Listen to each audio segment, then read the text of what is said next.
Already కొన్ని brands already reputed గా ఉంటూ ఉంటాయి, దాన్ని ప్రమోట్ చేయడం ఒకలా ఉంటుంది. సో ఫ్రెషర్స్ ఎవరైతే ఉన్నారో మరి దాన్ని ప్రమోట్ చేయడంలో కూడా దాని వెనక హార్డ్ వర్క్ కూడా అంతే ఎక్కువ ఉంటుందంటారా? చాలా ఇంపార్టెంట్ క్వశ్చన్ అనేది. ఎందుకంటే కొత్తగా మార్కెట్ లోకి వచ్చిన వాళ్ళకి ఐడియాలజీ ఉంటుంది తప్ప దానికి టెస్టింగ్ మెకానిజం ఉండదు వాళ్ళ దగ్గర. అది మార్కెట్ లో సస్టైన్ అవుతుందా అవ్వదా, సక్సెస్ అవుతుందా అవ్వదో తెలియదు. సో వాళ్ళకి మేము వాళ్ళ కోర్ ఫిలాసఫీని మేము తయారు చేస్తాం.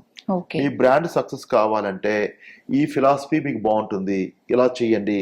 ఒక బ్రాండ్ కి స్టోరీ నరేట్ చేస్తాం.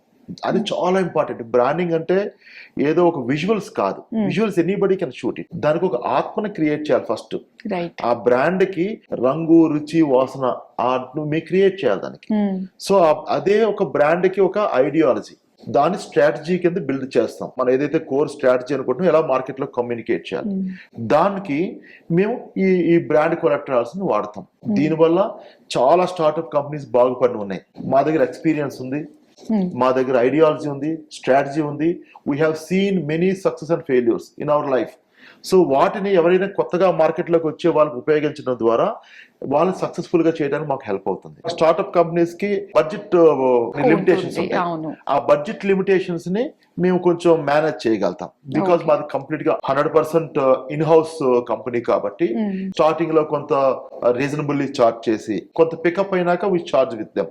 దాని వల్ల ఏమవుతుంది, వాళ్ళు గెలిచేంత వరకు వాళ్ళతో పాటు తోడుగా ఉంటాం.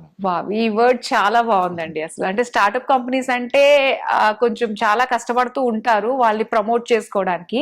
సో గెలిచేంత వరకు వాళ్ళకి మేము తోడుగా ఉన్నాం అన్న ట్యాగ్ లైన్ వాళ్ళకి చాలా బాగా సెట్ అవుతుందండి.